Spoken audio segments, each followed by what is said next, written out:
Yan na guys. Mm. Salad ice cream.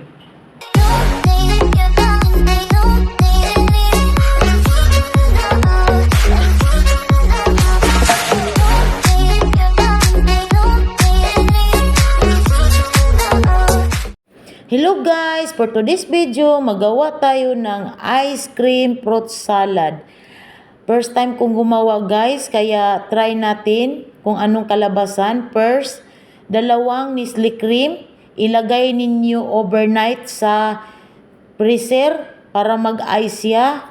At pag yan, tumigas yan siya guys para hindi siya maano. Yan, ilagay ninyo sa overnight. Kahit 4 hours pwede din. Basta tumigas, nag-ice na siya. Kasi para madali magkuhan yung ano niya. Yan, tingnan nyo yan. Blend ko muna. Gimix ko siya kasi nag-ice.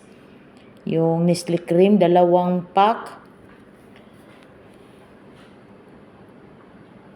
Yan, i-blend lang ng i-blend siya muna para mag-mix, mag-mix na. Ngayon, pagkatapos yan, maglagay tayo ng 1 can na Nestle condense. 2 Nestle cream, tapos 1 condense yan. Pero, wait muna. Paghalo-halo muna. Yan. 1 condense yan, guys. Hindi malaki ang magastos niyo yan guys, kung ano lang.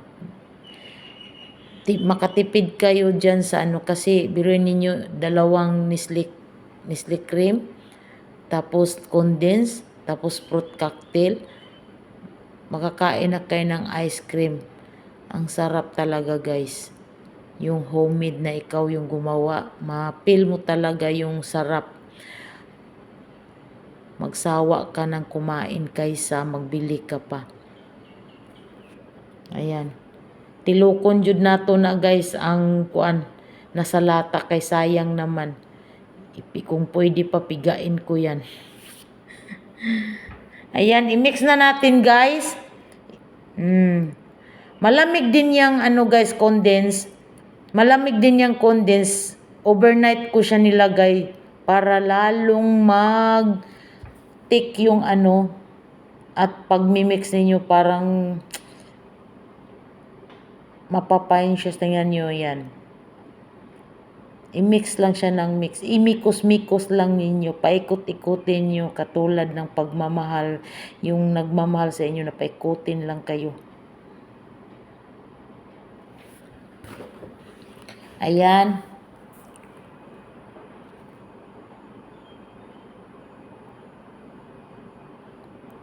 Patagalan ninyo pag-blend kasi para lalong magpapine yung at mimix talaga yung condense at saka yung Nestle cream.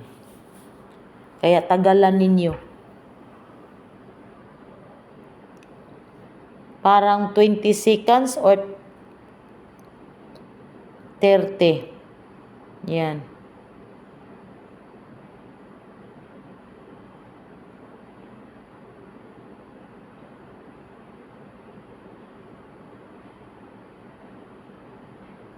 Ayan.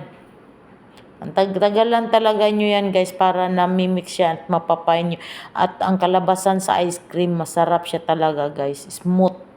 Yung hindi siya parang hindi magaspang. Yung pagkain nyo sa ice cream. Fine talaga siya. Ayan. O, tingnan niyo yan. Pagkatapos, may 2 can tayo na fruit cocktail. Yan, pinatulo ko na. Tinanggal ko yung sabaw.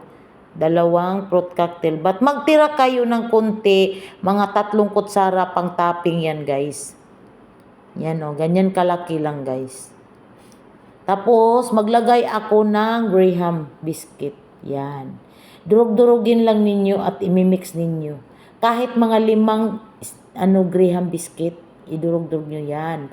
Ang sarap talaga guys, first time kong gumawa. Yan, ilalagay ko na siya sa plastic, Tupperware.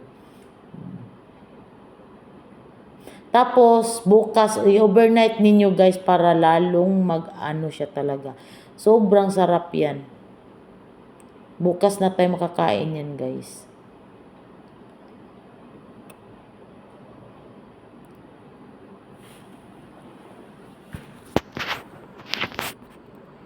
Yan, tilukin talaga.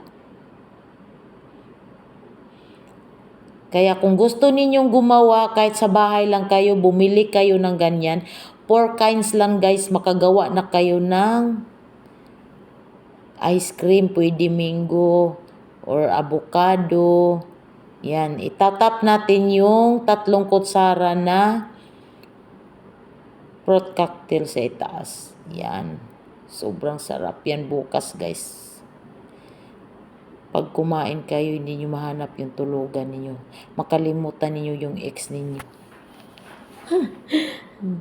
Pag kumain kayo ng ganyan guys, makalimutan yung ex ninyo, char.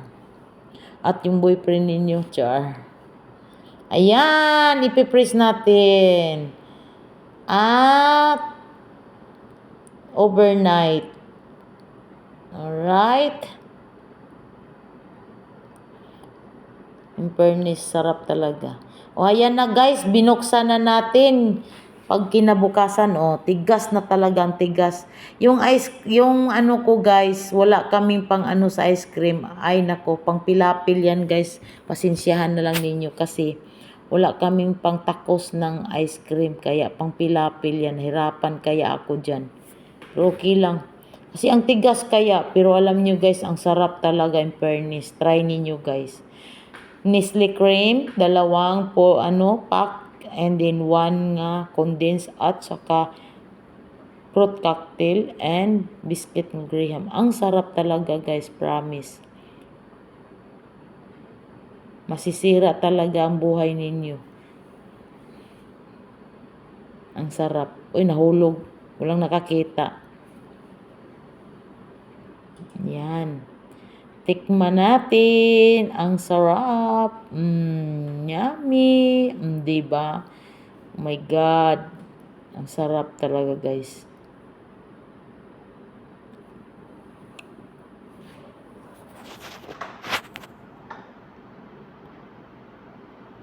Ayan, thank you for watching. Maraming salamat sa lahat nagsusupport sa akin guys. Love you guys. Please like and subscribe.